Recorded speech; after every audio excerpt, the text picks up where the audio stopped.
네, 안녕하세요. 한류와 언어 6주 1차시 영상 강의를 시작하도록 하겠습니다. 요새 그 날씨가 온난화 때문에 너무 따뜻해져서 그런지 어느새 그냥 캠퍼스도 지금 거의 서울예대가 진달래가 굉장히 많잖아요. 다 지고 벚꽃도 다 지고 캠퍼스를 안 오는 친구들은 다른 데서 꽃 구경을 했겠지만 코로나 시절이긴 하지만 어찌되었던 예전에는 순차적으로 꽃이 폈어요. 개나리 피고 진달래 피고 좀 이따 벚꽃 피고 그다음에 철쭉이 피고 그랬는데 우르르 다 피고 우르르 다 떨어지고 이런 상황이 됐네요. 음, 네. 아마 혹시 관심 있는 사람은 포털에 선생님 사진이 떴어요. 네, 그 고용노동청하고 그 일자리 플러스 센터 MOU를 맺어서 이렇게 포털에 떠가지고 마스크로 가려져서 참 다행이다. 혹시 내 얼굴을 기억하는 친구들은 우리 한류아 언어 선생 아니야? 이런 생각을 했을 수도 있을까? 관심도 없나? 너무 슬프게? 네. 봄이 되다 보니 헛소리를 하고 있습니다. 네. 오늘은 이제 PPT, 그러니까 6번째 PPT입니다.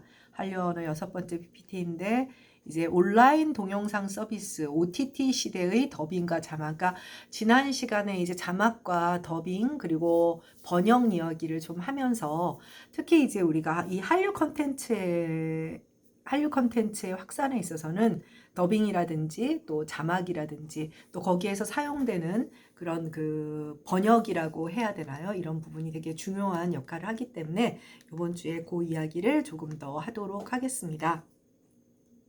OTT 서비스라는 말은 아마 여러분들 여기저기서 많이 들어봤을 거예요. 그래서 원래 그 의미는 여기 이제 그 이 페이지에 보면 알겠지만 오버 더 탑이라고 해서 이 탑이 셋톱 박스를 말합니다. 그래서 스카이라이프라든지 브로드밴드라든지 이런 거 이제 우리가 그런 걸 사면 우리가 가입을 하면 그러니까 TV와 다른 리모컨을 하나 더 주면서 또 셋톱 박스라는 것을 이제 설치를 해주죠. 그때의 그 탑을 말하는 겁니다. 그래서 이 OTT 서비스는 초기에는 이제 셋톱 박스를 통해서 케이블이라고 하죠. 우리가 흔히 이제 종편이라고 이렇게 부르는 것인데 이제 케이블 방송이라고 우리가 흔히들 부르는 혹은 이제 스카이라이프 같은 그 위성 방송 서비스를 통하는 것으로 초기에는 의미를 했고 그리고 크게 이게 OTT니 뭐니 이런 용어들을 사용하지도 않았었던 것으로 알고 있어요.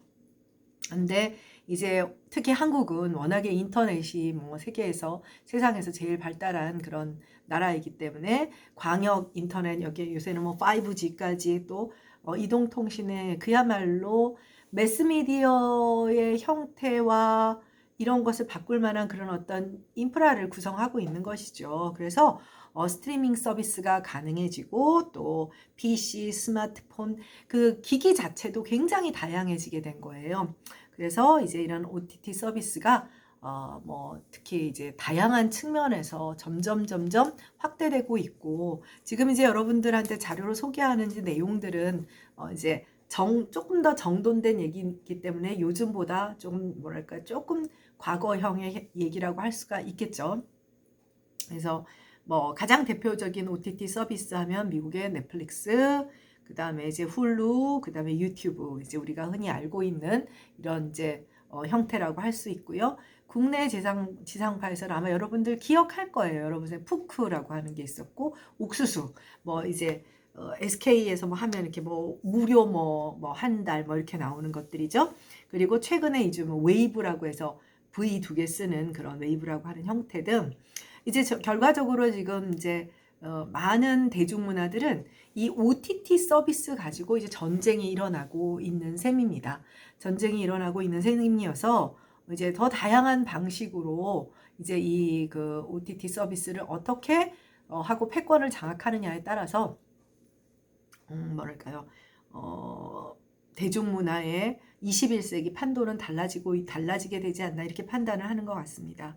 그래서 그 이쪽에 맨 마지막 단락에 보면 최근 OTT 서비스는 단순히 콘텐츠를 유통하는 것에서 벗어나 프리미엄 동영상 제작 업체들과 협업을 해서 제작도 하는 거예요. 그래서 여러분들 보면 어른들은 모르지만 여러분들이 보는 어떤 웹 드라마라든지 또 지금 최근에 특히 코로나 때문에 넷플릭스로만 뭐 킹덤 같은 것도 대표적이겠죠. 그런 어떤 컨텐츠들 그러면서 이게 되게 재밌는 게 세대 차이가 생기게 되는 거예요. 그래서 여러분들 공중파라든지 종편을 보면 어느 날부터 옛날 드라마들 뭐 전원일기라든지 과거에 굉장히 인기를 끌었던 한 뭐 90년대 뭐 이런 이후의 드라마들이 특정 뭐 몇 번 채널지 뭐 우리가 그 케이블을 어떤 회사와 이제 약정을 맺고 이제 각 가장마다 다르겠지만 아마 여러분들은 아예 못 봤을 수도 있어요. 그게 무슨 얘기냐? TV라고 하는 매체를 이용하는 이 그 소위 말해서 OTT 서비스는 소위 말해서 케이블 TV로 전달되는 것들은 그것을 수용하는 수용자 연령층이 상대적으로 고연령이라고 하는 것을 알 수 있는 것이죠. 그래서 아직은 공중파나 이런 TV를 통해 전달되는 매체들이 이제 파워가 있기는 해요. 파워가 있기는 하지만 이제 공신력이라고 하겠죠. 그러나 사실은 이제 앞으로는 다양한 매체적인 파워가 생기지 않을까. 특히 유튜브는 나이 드신 세대들도 사실 이제 뭐 쉽게 접근할 수 있으니까요. 그리고 또 자기가 좋아하는 어떤 컨텐츠에 대해서는 알고리즘을 통해서 계속 추천을 받게 되니까 이제 접근성이 조금 용이해지다 보니 선생님이 초반에 한번 얘기했다시피 뭐 어떤 고령층들은 정치적인 그런 어떤 컨텐츠를 잘 소비하는데 자기가 좀 보수 성향이면 계속 보수 성향 컨텐츠만 오면 대한민국은 다 이런데 TV는 왜 저러냐 뭐 이런 생각을 한다든지 진보 성향이면 뭐 이러냐 이렇게 좀 판단이 흐려지는 경우도 있다 뭐 이런 얘기를 좀 했었는데 지금 이제 적극적인 그러니까 이것도 단순하게 이제 이 서비스가 말하자면 메신저의 역할을 넘어서서 생산자의 역할을 하고자 하는 우리가 처음에 배웠던 생산자, 컨텐츠, 소비자의 그 경계를 허무는 그런 현상 중에 하나라고 볼 수가 있죠. 그래서 여기 넷플릭스가 2013년 방영한 이제 하우스 오브 카드 이게 아마 유명한 그런 드라마잖아요. 네, 그래서 하우스 오브 카드 선생님도 케빈 스페이스인가 누군가 나와서 잠깐 봤는데 끝까지는 안 봤어요. 그래서 뭐 이렇게 에미상에 노미네이트 되고 아주 굉장히 넷플릭스 그 당시로는 굉장히 신선한 접근임에도 불구하고 이제 상을 받았죠.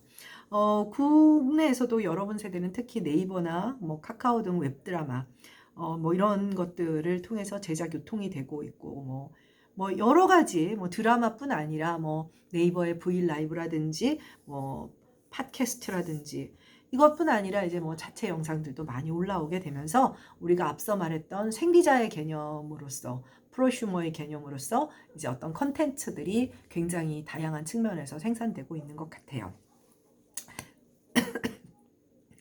네, 다음 페이지로 가도록 하겠습니다. 3쪽. 네, 요거는 이제 우리가 OTT 서비스를 얘기를 한 거에 조금 곁들여서 좀 재밌는 얘기를 해주려는 건데 우리가 앞에서 이제 콘텐츠들 중에 이제 여러 가지 콘텐츠가 있지만 주로 뭐 드라마나 영화나 이렇게 이제 많이 소비가 되게 되잖아요. 그런데 옛날에 주말의 명화라는 게 있었고 그때는 성우들이 더빙을 했다. 이렇게 얘기를 했었죠. 그쵸? 그래서 이 더빙 성우의 목소리, 그러니까 좋은 목소리가 주로 이제 주인공을 하게 되고, 그래서 예전에는 거의 한 사람이 남주인공, 거의 한 사람이 여자주인공, 그리고 뭐 만화 같은 경우는 이제 특히 뭐 잘 들어보면 다 같은 어린 남자의 목소리도 또 여성 성우의 목소리, 뭐 이런 경우들이 있었죠. 그래서 일단 이런 어떤 OTT 서비스도 자막으로 나가는 경우도 있지만 더빙을 해야 되는 경우도 있거든요. 그래서 그렇기 때문에 이제 이 더빙도 또 다른 측면에서 중요성을 갖게 돼요. 과거에 특히 외화 혹은 만화 더빙은 굉장히 중요했고 해당 성우의 목소리로 각인 효과가 있어요.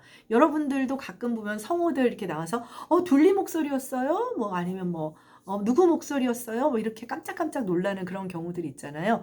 각인 효과. 그러니까 목소리만 들으면 뭐 아톰의 목소리였어. 뭐 아니면 뭐 600만 불의 사나이의 목소리였어. 이런 각인 효과가 있는 거죠. 그래서 그러다 보니 스타 성우도 나왔어요. 여러분들은 잘 모르지만 배한성, 뭐 또 양지훈이라는 사람도 있었는데 우리가 앞에서 말했던 JTBC의 전신 TBC 동양방송 공채 성우 그때는 이제 이렇게 2기로 데뷔했는데 목소리가 굉장히 좋아서 모던 웨어의 거의 주인공을 했었던 그래서 여러분이 알고 있는 만화, 뭐 영화, 뭐 가제트 형사, 심슨, 뭐 가필드, 맥가이버, 로빈 윌리엄스, 알파치노, 더스틴 호프만의 목소리를 주로 담당을 하고 영화로는 뭐 아마데우스의 모차르트, 취건의 송룡, 배트맨의 잭 니콜슨, 스타워즈의 루크 스카이워커의 목소리까지 이제 굉장히 이렇게 그래서 성우는 사실 이제 화면에 드러나는 사람이 아니거든요. 근데 이 사람은 굉장히 유명했어요. 여러분들은 잘 모르지만 그렇다고 해서 이제 지난 시간에도 얘기했지만 우리가 자막을 많이 보고는 있지만 이제는 특히 한국 사람들의 경우에는 이제 영어 같은 경우에는 익숙해진 거죠. 그러니까 익숙하다라는 게 뭐 글쎄 영어에 익숙해졌다라기보다는 자막에 익숙해졌다라고 이야기하는 것에 외화를 수용할 때는 자막을 보는 것에 대해서 익숙해졌다. 뭐 그렇게 얘기하는 것이 맞겠죠. 반면에 영미권의 그런 어떤 그 문화 수용자들은 이제 봉준호의 말 맞다나 봉준호 감독의 말 맞다나 자막이 너무 어색한 거야. 자막을 본 적이 없거든. 자막을 본 적이 없다는 거죠. 그래서 어쨌든 그래서 더빙 성우는 이제 과거에는 근데 요즘은 그 원래 배우의 그 맛깔난 연기를 느끼기 위해서 더빙을 좀 꺼려하는 오히려 영화관에 가면 선택을 하게 하는 경우도 있죠. 자, 우리 그러면 이젠 드디어 우리가 어떤 그런 컨텐츠를 쏘는 입장이 됐단 말이에요. 자, 킹덤이 있어요. 킹덤 선생님 아직 못 봤어요. 네.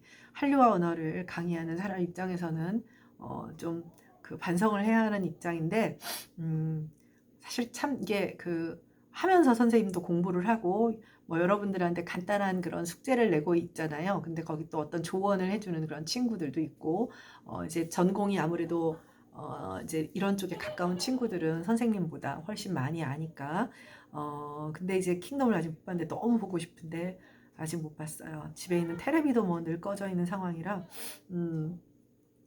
킹덤을 우리가 생각하기에는 한국어로 나가고 자막도 붙어요. 자막도 붙는데 재밌는 것은 그것을 수용한 사람들이 각 국가에서 더빙을 해요. 마치 우리나라가 바람과 함께 사라지다를 수입해 와서 더빙을 하는 것처럼 그 나라에서 우리가 앞에서 번역을 얘기했죠. 번역을 얘기할 때는 어때요?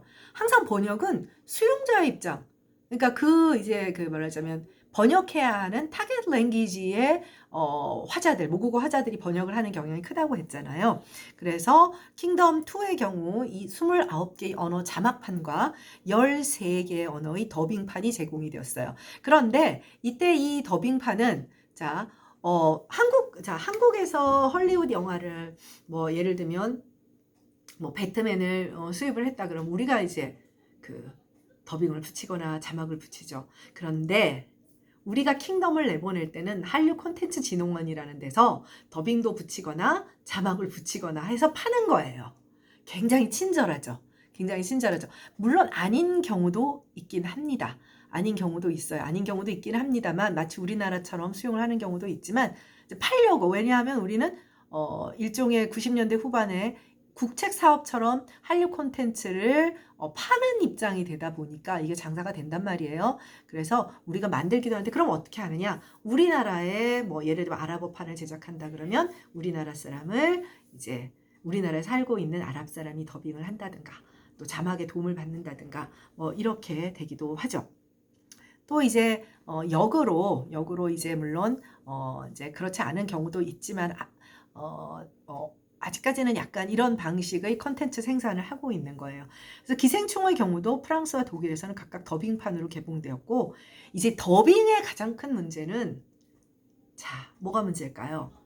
마치 번역처럼 정말 원래 그 연기자는 굉장히 연기를 잘하는데 더빙하는 성우가 연기를 잘못하면 정말 꽝이 되는 것이죠. 꽝이 돼버리는 거예요. 그래서 더빙 버전의 경우는 성우가 그래서 선생님이 그런 얘기를 했을 거예요. 동양방송이 TBC가 이제 KBS에 흡수되면서 강제적으로 흡수되면서 성우들이 다 탤런트로 전환하게 돼. 그럼 보면 외모는 탤런트로는 조금 부족한 것 같은데 굉장히 연기를 잘한다. 이런 분들은 성우 출신이 굉장히 많아요. 굉장히 많아서 왜냐하면 성우는 사실 지금은 안 그렇지만 예전에는 탤런트 선발대 막 이렇게 있었거든요. 미스코리아 선발대회처럼 이제 외모를 보고 뭐 몸매를 보고 남자든 여자든 좀 그런 경향이 있었다면 성우들은 그런 식으로 공채를 선발하지 않았으니까 근데 이대로 이제 수용을 했던 것이죠. 이제 그래서 이렇게 됩니다. 자. 옷 쪽으로 가도록 하겠습니다.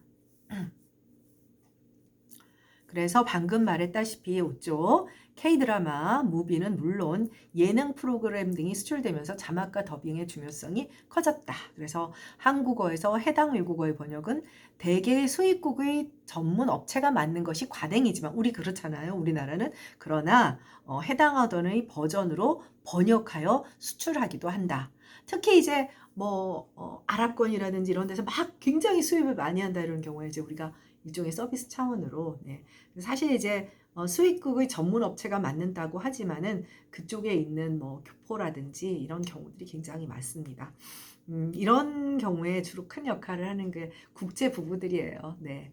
그러니까 이제 국제 결혼을 하는 경우에 아이도 바이링구얼 이중언어 화자가 되지만 이런 어떤 번역 사업에서 굉장히 좋은 도움을 받기도 하는 것 같습니다. 우리는 어쨌든 이 한류가 정책의 일환으로 추진이 되고 있기 때문에 지금도 그렇습니다. 지금도 그렇기 때문에 이런 부분에 대해서는 상품으로 생각하고 접근을 하는 것이죠. 그래서 이제 이런 부분에 대해서 서구에서는 영미 문화권 혹은 유럽 문화권에서는 어떤 한류를 이제 뭐랄까 폄하하고 싶어 하는 거죠. 너희들이 아티스트냐, 예술가냐, 이렇게 보는 그런 어떤 것들이 바로 이런 부분에서 나온다고 할 수가 있습니다. 그래서 여러분들 아리랑 TV라고 하는 것 알고 있을 거예요. 아리랑 TV라고 해서 지금 케이블에도 있는데 여기 미디어 컨텐츠 제작 팀이 있는데 특히 성우팀 같은 경우는 영어, 러시아어, 아랍어, 베트남어, 태국어, 인도네시아어처럼 특히 한류를 굉장히 적극적으로 이제 수입하는 그런 나라들의 경우에는 이제 친절하게 이제 더빙 버전이나 번역 버전을 만들어서 번역 자막 버전을 만들어서 수출하기도 한다고 생각을 하고 있으면 됩니다. 작년에 이제 이 수업을 들었던 어떤 그 국문과 학생 하나는 이제 한 번도 이런 거를 잘 몰랐다가 이제 아리랑 TV라든지 한류 컨텐츠 진흥원 같은 데 관심이 많이 생겼다. 굉장히 좋은 생각이죠. 인기가 많은 부서의 한류 컨텐츠 진흥원은 공기업이고 아리랑 TV도 좀 다르죠. 이거는 말하자면 기본적으로 어떤 한국의 문화와 여러 가지 대중문화들을 소개하는 그런 컨텐츠를 만들어내는 그런 방송국이기 때문에 또 다른 의미가 있고요. 또 이런 수업을 통해서 어떤 진로에 대한 모색, 그러니까 뭔가 자신의 전공과 그러면서도 뭔가 국어국문학과 하면 이제 좀 진부해 보인다라는 그런 생각이 들었나 봐요. 진부해 보인다는 생각이 들었는데 이런 것들은 뭔가 문화산업의 천병 앞서 있는 그런 거라는 생각이 들었나 봐요. 그래서 준비를 해보고 싶다. 또 영어도 잘하고 그러니까 외국어를 잘하면 아리랑 TV는 사실은 소수 언어를 잘할 때 더 유리할 것 같지 않나요? 네. 네, 그래서 혹시 여러분들도 이런 데 소개를 하면 이런 사실 이게 또 어떤 특정의 강의가 그런 진로의 고민에 좋은 계기가 되는 것 같다라는 생각이 들어서 여러분들한테 얘기해 본 겁니다. 네, 이쪽으로 가겠습니다. 그래서 한국 콘텐츠진흥원이라고 하는 게 있어요. 그래서 이 말 그대로 컨텐츠진흥원이라고 했고 이때부터 이제 문화 콘텐츠니 이런 이야기들이 막 쏟아져 나왔고 이제 특히 국어 국문학과를 없애고 문화 콘텐츠 학과로 만들어 버린 학교들도 있죠. 오히려 연극 영화과, 방송 연예과 이런 거보다 문화 콘텐츠라고 하면 좀 더 포괄적이거든요. 문화 콘텐츠가 되면 근데 이제 이 문화 콘텐츠가 됐을 때는 언론 영상하고는 좀 다르죠. 미디어 컨텐츠라고 했을 때와 문화 컨텐츠라고 했을 때는 내용면에 더 포커싱을 두는 것이 이제 문화 컨텐츠 학과, 유관 학문, 유관한 서로 연계된 어떤 학문이 단절되어 있는 것은 아니기 때문에 그래서 이 한국콘텐츠진흥원은 한류 확대를 목적으로 해외 배급 지원 사업의 일환으로 이제 추진이 되었고 한류 콘텐츠가 잘 알려지지 않은 구소련 연방 국가 구소련 연방 국가라고 하는 것은 소비에트 연합이 이제 그 붕괴되고 이제 우리가 흔히 알고 있는 동유럽과 러시아 사이에 있는 뭐 예를 들면 우즈베키스탄, 키르기스탄 뭐 이렇게 하는 그런 국가들, 네, 그런 국가들 거기 여러분들 우즈베키스탄은 우리나라에 그 굉장히 많이 외국인들이 들어와 있는 그런 국가이기도 해요. 최근에 이게 언뜻 보면 이제 백인으로 보이지만 그래서 이런 쪽에는 특히 우리 고려인이라고 알고 있죠. 고려인들 이제 우리 재외동포 이제 구소련 지역으로 가서 고생을 했던 우리 동포들을 고려인이라고 하잖아요. 그분들이 살고 있어서 실제로 우리가 알고 있는 거 교류가 많지 않아서 그렇지 요즘 우즈베키스탄하고는 특히 뭐 외국인 학생들도 굉장히 유학을 많이 오고 그래서 조금 많이 달라진 것 같습니다. 근데 어쨌든 구소련 연방국가 영어권의 아프리카 지역 한류의 영향이 아직까지 제일 좀 덜 미친 쪽이 아프리카가 아닐까. 이제 아무래도 그쪽은 뭐 스마트폰의 보급이라든지 또 뭐 SNS의 이제 그 어떤 그런 뭐랄까요 그 뭐 케이블 이제 그야말로 이제 어떤 시설적인 인프라 면이 좀 아무래도 좀 부족하다 보니 그렇겠지만 뭐 요즘은 좀 더 다 나아지지 않았나. 뭐 북아프리카나 이런 쪽에도 보면 뭐 이집트에도 한류 팬들이 굉장히 많고 선생님이 그 얘기를 한번 했는지 모르겠지만 경제학과의 신영수 선생님이시라고 이제 정년하신 지 5년은 된 것 같은데 이분이 이제 그 정년하신 다음에 이집트 쪽으로 북아프리카 쪽으로 봉사를 가신 걸로 알고 있어요. 그러니까 한류 콘텐츠뿐 아니라 또 한국이 내세울 수 굉장히 재밌는 콘텐츠가 뭐냐면 경제 개발이거든요.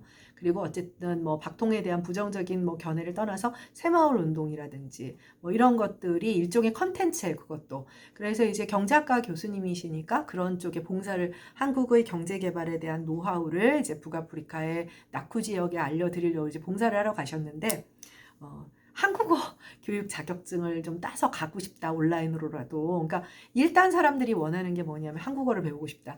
가장 큰 이유는 한국어를 배워서 한국에 이제 입국을 해서 이주 노동자로 이제 일을 하면 보수를 이제 크게 받을 수가 있으니까 그런 목적도 있는 것 같아요. 네. 네, 그리고 일부 중동 지역의 TV라든지에는 무상으로 특히 아까 말했죠. 아랍 쪽이 이게 굉장히 우리나라 한류 콘텐츠를 좋아하거든요. 약간 보수적인 동양적 정서도 있고 그러면서 약간 뭐랄까 해방감을 줄 수 있는 면이 있잖아요. 자유연애라든지 이런 부분들에 대해서 그러니까 특히 중동 지역에서 굉장히 인기가 많은 것 같아서 무상으로 자막과 더빙판을 제공을 하고 그 다음에 이제 코로나19 때문에 이제 온라인 플랫폼의 증가로 자막과 더빙의 중요성이 더욱 커진 거죠. 그래서 글로벌 유통시장이 확대되고 현재 넷플릭스가 제공하는 더빙 콘텐츠는 아마 지금 더 많아지지 않았을까 싶어요. 총 1만 시간에 30여 개의 언어나 됩니다. 그러니까 굉장한 것이고 넷플릭스에서 또 요즘 그 한국 콘텐츠가 워낙 그 잘 팔리니까 한국 콘텐츠 한국과 또 협업을 잘하고 있는 것 같고 근데 넷플릭스나 유튜브나 이제 우리나라 고유의 어떤 그런 그 OTT 서비스 업체가 아니다 보니까 이제 우리도 자체 서비스 업체를 이제 개발해서 이제 뭔가 도움을 뭐랄까요 뭐 내 거 만드는 게 좋은 거니까 네 그러고 있는 것으로 알고 있습니다. 어마어마하죠. 네. 다음 7쪽입니다. 네. 네, 그래서 일단은 7쪽에서는 이제 다시 한번 자막이냐 더빙이냐 뭐 앞에서 얘기했던 것 한번 정리하도록 하겠습니다. 그래서 자막은 오리지널 콘텐츠를 그대로 전달할 수 있는 장점이 있고 자막은 드라마나 영화의 경우 배우의 연기를 그대로 즐길 수 있다. 뭐 이런 것들이 있는데 지난번에도 얘기했다시피 그 더빙을 할 때도 예를 들면 I miss you라고 하면은 나는 너를 보고 싶다 하면 안 되고 보고 싶어와 같이 그 음절수를 맞춰야 돼. 굉장히 그러니까 여러분들 우리가 그냥 쉽게 앉아서 팝콘 먹으면서 영화를 보지만 더빙판이던 또 뭐 번역 자막판이던 그 뒤에서 일어나는 어떻게 보면 새로운 재창조 작업이라고 할 수도 있어요. 그것뿐 아니라 내용적으로 거슬리는 부분들은 걸러내고 요즘은 안 그렇습니다만은 그 저기 혹시 무삭제판,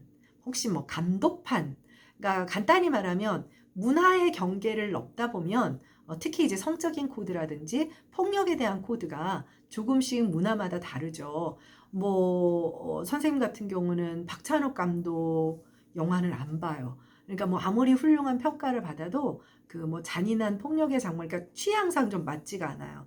근데 예전 같으면 그런 영화가 한국 시장에서 개봉되기가 어려웠죠. 뭐 그 TV면 더더욱 안 되죠. TV의 경우에는 잔혹한 장면들이나 이런 것들은 다 이제 좀 걸러내잖아요. 그래서 선생님은 스리러를 좋아해요. 시그널은 너무 재밌게 봤거든요. 근데 거기에는 이렇게 그 TV라고 하는 매체가 가지고 있는 그 특성 때문에 아주 잔인하거나 소위 말해서 검열에 지금은 검열이라고 말하면 안 되죠. 심의라고 하죠. 그래서 여러분들 알고 있을 거예요. 영화에도 심의가 있고 TV 프로그램에도 심의가 있고 그래서 TV 화면에 우리가 보통 뭐 첫 하면 잘 안 봅니다만은 뭐 15세, 뭐 12세, 전연령 뭐 이런 식으로 근데 훨씬 영화가 그게 좀 더 뭐랄까 좀 느슨하죠. 왜냐하면 왜 그럴까요? 영화는 내가 돈 내고 내가 내 발로 걸어가야 되는 거잖아요. 그렇기 때문에 조금 더 이제 내가 선택하는 거니까 좀 풀어준다면 TV는 어느 날 어린아이가 채널을 돌리다가 야한 장면을 볼 수도 있고 피갑질을 하는 걸 볼 수도 있잖아요. 그렇기 때문에 좀 이제 훨씬 더 TV 매체가 더 엄격하죠. 근데 그래서 상대적으로 문제가 되는 것이 여러 가지 OTT 서비스로 전달되는 것들이에요. 왜냐? 유튜브 누르다 보면 깜짝깜짝 놀라게 해요. 여러분들도 다 경험했을 거예요. 어떤 알고리즘으로 이런 이상한 것들이 나에게 추천이 되는 거지? 근데 아마 그거는 그런 것들을 많이 보니까 뭐 야한 거라든지 뭐 이런 것들을 한번 던져보는 거죠. 걸려들어라.